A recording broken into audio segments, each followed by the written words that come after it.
हमनी के संस्कृति, हमनी के संस्कार सदा रहे हमनी के साथ। भारत के महान ग्रंथ और काव्य सब के संपूर्ण संकलन सब्सक्राइब करें तिलक।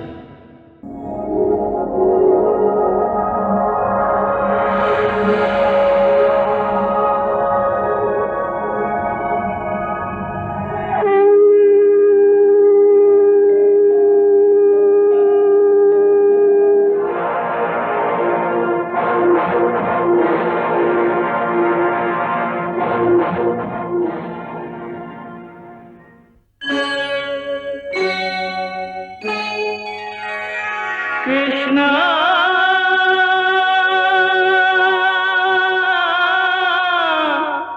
कृष्णा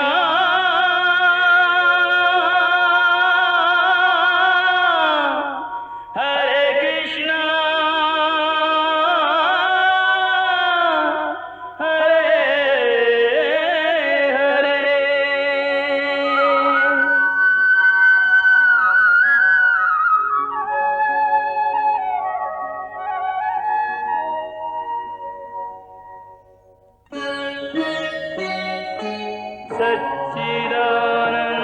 सच्चिदानन्दरूपाय विश्वोत्पत्त्यादिहेतवे तापत्रयविनाशाय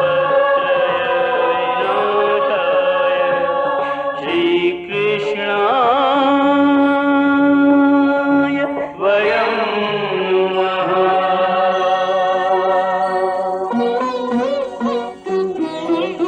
श्रीकृष्ण गोविंद हरे मुरारे, हे नाथ नारायण वासुदेव। हरे कृष्ण राधे कृष्ण राधे राधे कृष्ण कृष्ण हरे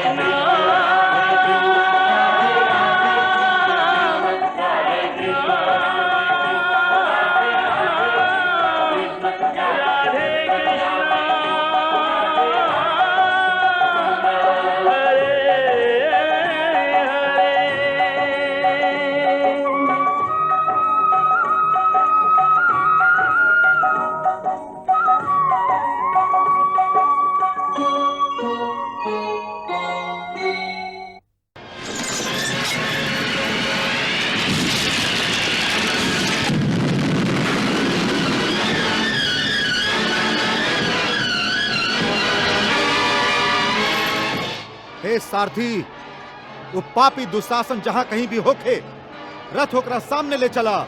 ये आज्ञा।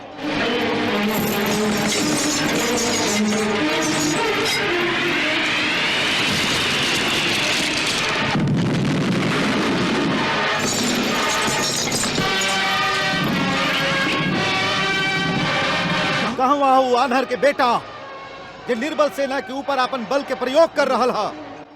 कहवा हूँ? रुका सारथी।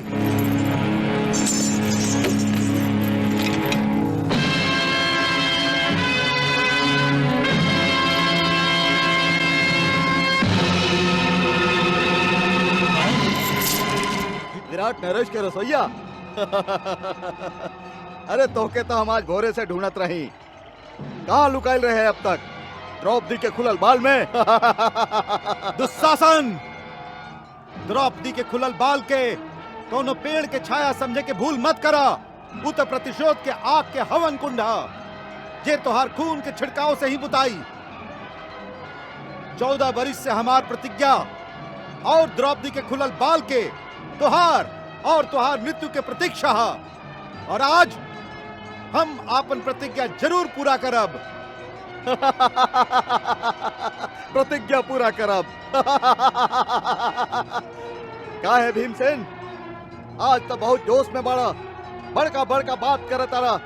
बाकी जब हम ये हाथ से द्रौपदी के बाल पकड़ के राजसभा में घसीटत ले आयल रही, तब कहवा गई रहे तुम्हारी जोश, तुम्हारी पौरुष? बतावा। और अब पुरुषार्थ भरल बड़का बड़का बात करत तारा। बाकी याद रखा भीमसेन, जौन हाथ से हम द्रौपदी के वस्त्र हरण कैले रही, आज उहे हाथ से तोहार वध के शुभ काम भी करब। सावधान दुशासन। सावधान।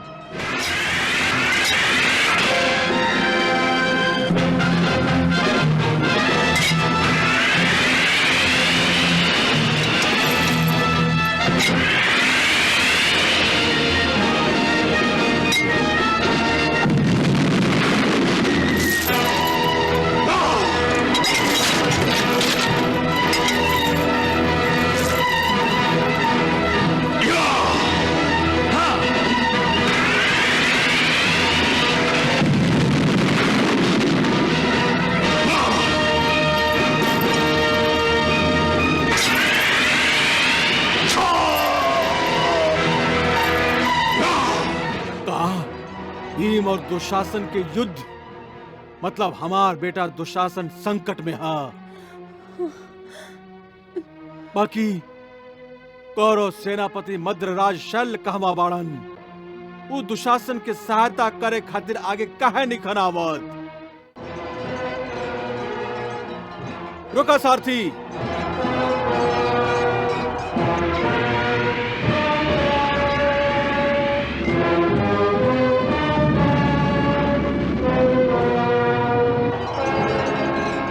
प्रणाम मामा जी।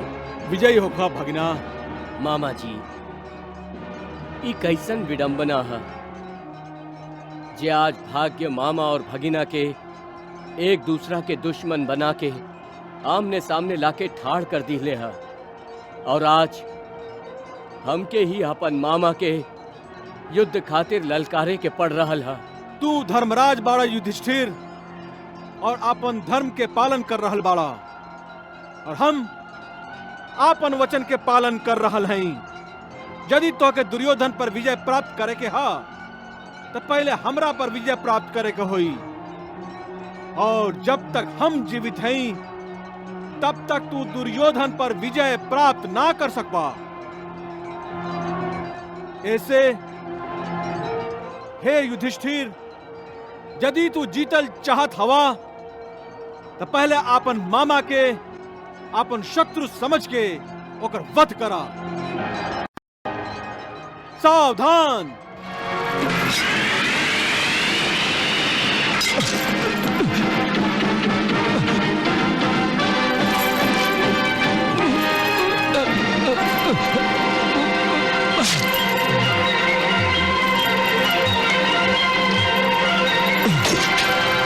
युद्ध करा युधिष्ठिर, युद्ध करा।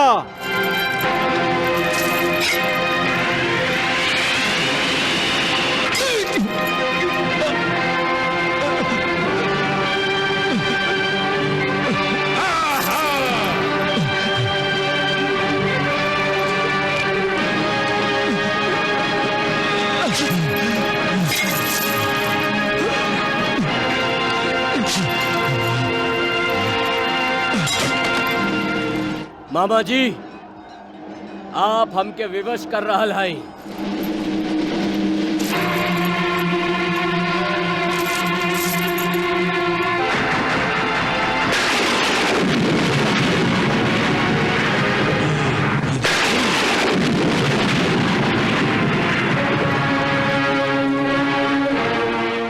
सावधान मामा जी।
शल्य के वध हो गई।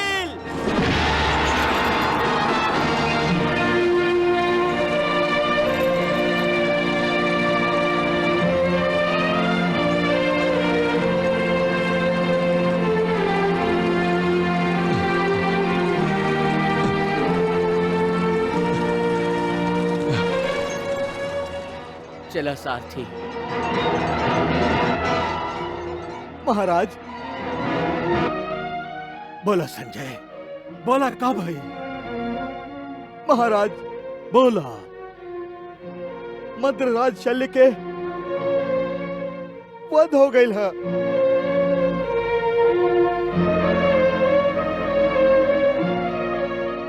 गांधारी, हमार आनर आंख के भी अब युद्ध के अंत दिखाई देवे लागल हा। ये हमार विडंबना है महाराज कि जे देख न सकेलन या जे आपन आंख पर पट्टी बांध रख ले बाड़न, उ चलत चलत जब तक ठोकर न खाए या कौनो दीवार से न टकराए, उनका आपन अंत दिखाई न देला। हाँ गांधारी, ठोकर खाए से बहुत पहले ही हमके कुरुक्षेत्र के युद्ध भूमि के ओरी बढ़े से रोके के बहुत ही कोशिश कई गई,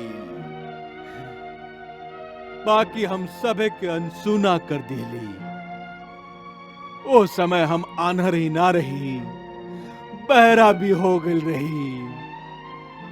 पितामह भीष्म हमके बहुत समझौली, विदुर हमरा के बहुत रोकलस, वासुदेव श्री कृष्ण हमके युद्ध के भयंकरता से अवगत करौलन, बाकी हमार मति भ्रष्ट हो गए रहे,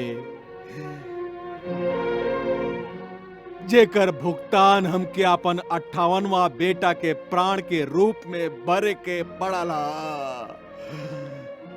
हाँ महाराज, अब हमार खाली 2 ही गो बेटा जीवित बाड़न, खाली 2 ही गो। उनका बचाई महाराज, उनका बचाई। हमार दुर्योधन और दुशासन के बचाई, दुशासन के बचाई महाराज।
दुशासन, जौन हाथ से तू द्रौपदी के बाल के छुअला, ओ हाथ के हम तुहार शरीर से अलग कर दे और तुहार खून से द्रौपदी के बाल धोब।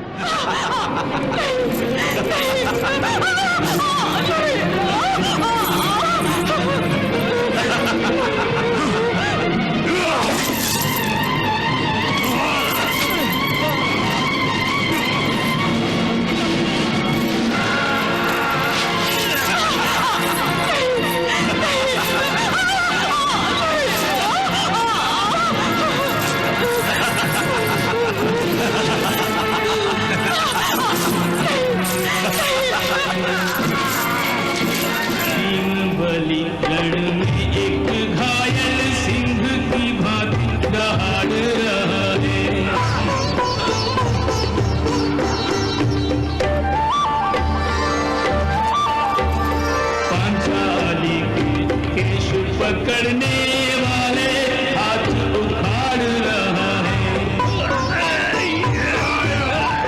भैया माफ करना हमके। घसीटा द्रौपदी को, इसने घसीटा द्रौपदी को, धरती पे उसको पछाड़ रहा है।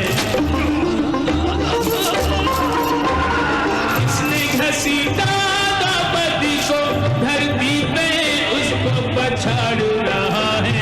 इसने सती का मन बिगाड़ा, उसका हाल बिगाड़ रहा है। इसने सती का मन बिगाड़ा, उसका हाल बिगाड़ रहा है। दुशासन, यह वो शुभ हाथ है ना जे पांचाली द्रौपदी के बाल के पकड़े के दुस्साहस कैले रहे। अब हम तुहारे हाथ के तुहार शरीर से उखाड़ के फेंक दे, जैसे कोनो विषैला पेड़ के धरती से उखाड़ के फेंक दिया जाला। हे दसों दिशा, नक्षत्र, गंधर्व, देवता, आज हम अपन प्रतिज्ञा पूरा करे जा रहा हई। ए पापी के अस्तित्व मिटावे जा रहा हई। कृष्णा